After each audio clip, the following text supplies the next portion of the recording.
Hello guys, तो हम लोग आ गए एक नए वीडियो पे। और आज का ऑब्जेक्टिव बहुत ज़्यादा इंपॉर्टेंट है। मतलब इससे एग्जाम में मान के चलिए कि 3 से 4 क्वेश्चन ऐसे ऑब्जेक्टिव रहेंगे जो कि इसमें से रहेंगे ही रहेंगे, जो कि 11 लेसन का है। और इतने इंपॉर्टेंट है ये कि मैं बता नहीं सकता। मतलब इससे एग्जाम में आना तय है।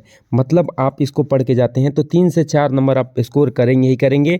और जिससे आप लोग को 70 में 70 बायो में लाने में क्या मिलेगा, आसानी मिलेगा। जो कि 1 तारीख को पेपर है, आप पूरा पढ़ के जाते हैं तो 1 तारीख के पेपर में 70 में 70 ऑब्जेक्टिव क्या करके आएंगे, सही करके आएंगे। इसलिए बिना टाइम व्यर्थ के हुए पूरा ऑब्जेक्टिव को देख के ही जाना है। एक भी ऑब्जेक्टिव को इग्नोर नहीं करना है, क्योंकि सारे ऑब्जेक्टिव बहुत बहुत बहुत इंपॉर्टेंट है और ये सब एग्जाम में आने वाले, एक भी फालतू का क्वेश्चन नहीं है।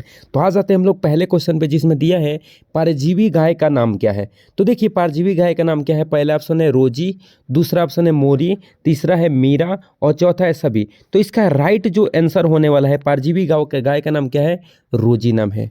परजीवी गाय का नाम क्या है, रोजी नाम है। बिल्कुल भूलना नहीं है। अगले क्वेश्चन पे आ जाते हैं। जैव प्रौद्योगिकी का आणविक कैंची किसे कहते हैं।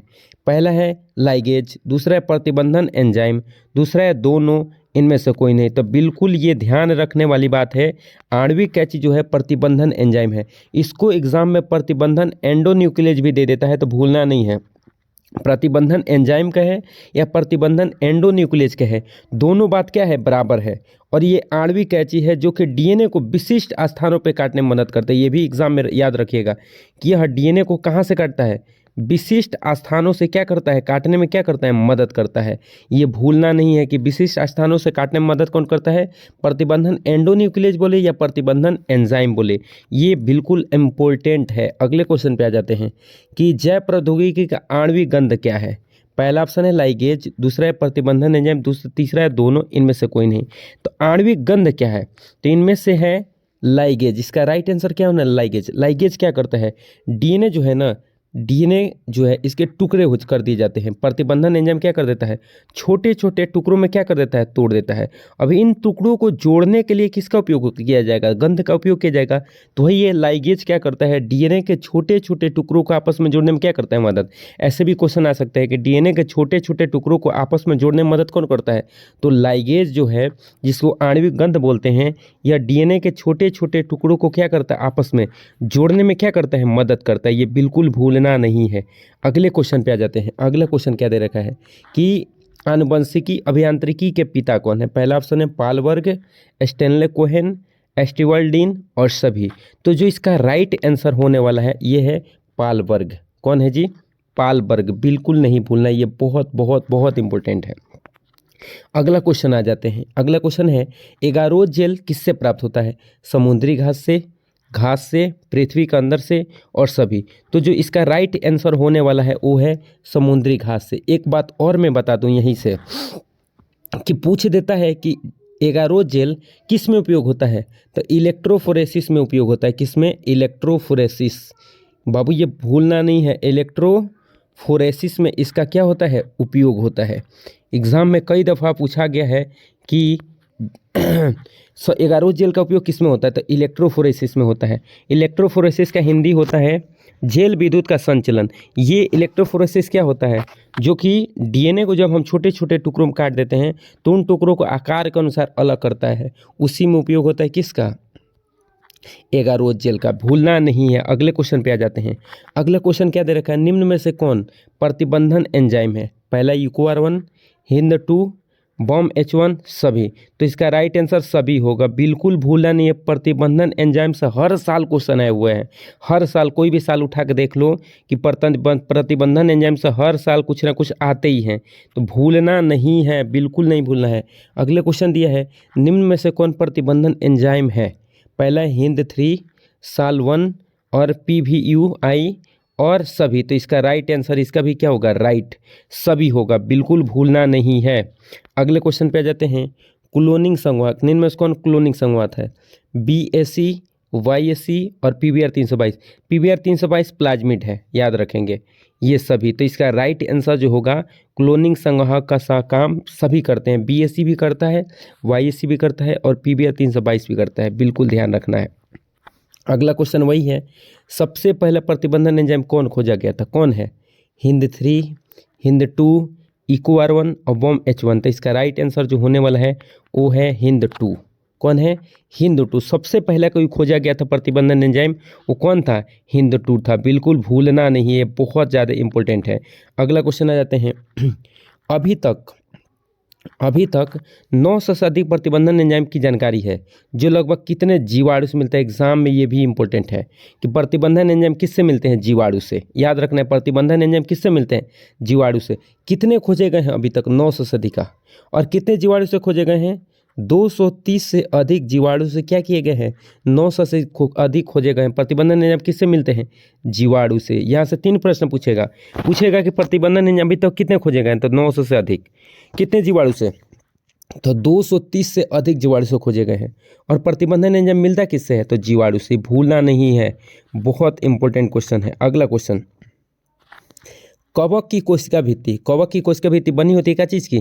काइटिन के। तो इसको नष्ट किससे किया जाता है? मतलब डीएनए। भाई अगर किसी कवक से डीएनए प्राप्त करना है तो उसकी कोशिका भित्ति काइटिन की बनी होती है, तो उसको नष्ट करने के लिए किसका उपयोग करेंगे? लाइगेज, सेलुलेज, काइटिनेज, सभी। तो इसका राइट आंसर होने वाला है वो है क्या चीज़? काइटिनेज। काइटिनेज का उपयोग करके हम लोग काइटिन को तोड़ देते हैं और कवक से डीएनए को क्या कर लेते हैं? निकाल सकते हैं। अगला क्वेश्चन पे आ जाते हैं कि जीवाणु की कोशिका भित्ति क्या चीज बनी होती है? देखिए पेप्टिडोग्लाइकन की। तो इसको नष्ट करने के लिए किसका उपयोग होता है? लाइसोजाइम। याद रखना है, लाइसोजाइम का उपयोग किसमें होता है? पेप्टिडोग्लाइकन की कोशिका भित्ति को नष्ट करने के लिए। जीवाणु की कोशिका भित्ति पेप्टिडोग्लाइकन, इस पेप्टिडोग्लाइकन को नष्ट करने के लिए किसका उपयोग होता है? लाइसोजाइम। बिल्कुल नहीं भूलना है। अगले क्वेश्चन पे आ जाते हैं। पादप की कोशिका भित्ति सेलुलोज को नष्ट किया जाता है। मतलब पादप की कोशिका भित्ति क्या चीज बनी होती है? सेलुलोज। और इसको नष्ट करने के लिए सेलुलेज एंजाइम का उपयोग किया जाता है। बिल्कुल नहीं भूलना है। ये जितने भी मैं बता रहा हूँ बहुत बहुत बहुत इंपॉर्टेंट है। अगला क्वेश्चन पे आ जाते हैं। कौन सा प्रतिबंधन एंजाइम पैलिंड्रोमिक क्षार अनुक्रम GAATTC को पहचान करके काटता है? पहला EcoR1, BOM-H1, HIND2 और सभी। तो इसका राइट आंसर होने वाला है वो है EcoR1, जो कि GAATTC को पहचान करके क्या करता है? काटता है। बिल्कुल भूलना नहीं है, ये इंपॉर्टेंट है। अगला है PBR 322, जो कि जीवाणु है। उसमें वर्ण युग्म चिन्ह कौन कौन होते हैं? एम्पेसिलिन होता है, टेट्रासाइक्लिन, क्लोरोफेनिकल। और इसका राइट आंसर होने वाला है सभी। इसमें सभी होते हैं। कौन कौन होगा? एम्पेसिलिन भी होगा, टेट्रासाइक्लिन भी होगा, क्लोरोफेनिकल भी होगा और सभी भी। सभी इसका मतलब ये तीनों होंगे, 1 2 3। इसका राइट आंसर होने वाला है सभी। अगले क्वेश्चन पे आ जाते हैं। PCR में निम्न में से कौन सा प्रवर्धक भाग है? प्रसार है, निष्क्रियण है, तापानुशीलन है, सभी। तो इसका राइट आंसर होगा सभी। भूलना नहीं है। अगले क्वेश्चन पे आ जाते हैं। जेल विद्युत का संचलन या इलेक्ट्रोफोरेसिस द्वारा क्या होता है? डीएनए को तोड़ना, डीएनए के टुकड़ों को अलग अलग करना, डीएनए खंडन। देखिए डीएनए के टुकड़ों को अलग करना, मैं पहले भी बताया कि देखिए जब डीएनए को छोटे छोटे टुकड़ों में क्या कर देता है? प्रतिबंधन एंजाइम काट देता है। तो उन प्रतिबंधन एंजाइम के काटने के पश्चात जेल विद्युत संचलन क्या करता है? उनके आकार के अनुसार सबसे बड़ा को अलग, सबसे छोटा को अलग, थोड़ा मीडियम साइज के उसको अलग, मतलब आकार के अनुसार अलग करने का काम किसका है? जेल विद्युत के संचलन का है, जिसको इलेक्ट्रोफोरेसिस बोलते हैं। अगले क्वेश्चन पे आ जाते हैं। अगला क्वेश्चन क्या है? पराबैंगनी प्रकाश से अनावृत करने पर डीएनए चमकीली नारंगी रंग की दिखाई देते हैं। किससे? इथिडियम ब्रोमाइड से। इसका राइट आंसर है, अगर इथिडियम ब्रोमाइड से हम डीएनए को देखते हैं पराबैंगनी प्रकाश से अनावृत करके, तो कैसा दिखाई देता है? नारंगी रंग का दिखाई देता है। ये भी क्वेश्चन पूछ सकता है। या डीएनए को किससे देखा जाता है? इथिडियम ब्रोमाइड से। यहाँ से 2 प्रश्न आ सकते हैं कि डीएनए को देखने के लिए किसका उपयोग हुआ? Ethidium bromide. इथिडियम ब्रोमाइड से डीएनए को देखेंगे तो कैसा रंग दिखाई देगा? चमकीली नारंगी पट्टी के समान दिखाई देता है। ये भूलना नहीं है, बहुत बहुत बहुत इंपॉर्टेंट है। अगले क्वेश्चन पे आ जाते हैं। प्रथम पुनयोजक डीएनए बनाने के लिए निम्न में से किस बैक्टीरिया से पृथक्कृत प्लाज्मिड का उपयोग किया गया था?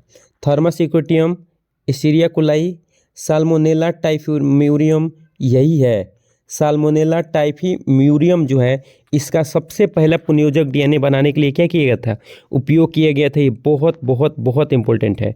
अगले क्वेश्चन पे आ जाते हैं। अगला क्वेश्चन क्या दे रखा है? EcoR1 प्रतिबंधन एंजाइम निम्न में से किस जीवाणु से मिलता है? एस्चेरिचिया कोलाई, एजोबैक्टर, स्ट्रेप्टोकोकस, सभी। तो इसका राइट जो आंसर होने वाला है एस्चेरिचिया कोलाई है। क्या है? एस्चेरिचिया कोलाई से क्या है? EcoR1 प्रतिबंधन एंजाइम क्या होता है? मिलता है। भूलना नहीं है। अगले क्वेश्चन पे जाते हैं। प्रतिबंधन एंडोन्यूक्लियर डीएनए के विशिष्ट शाखानुक्रम को पहचानता है, उसके बाद काटता है।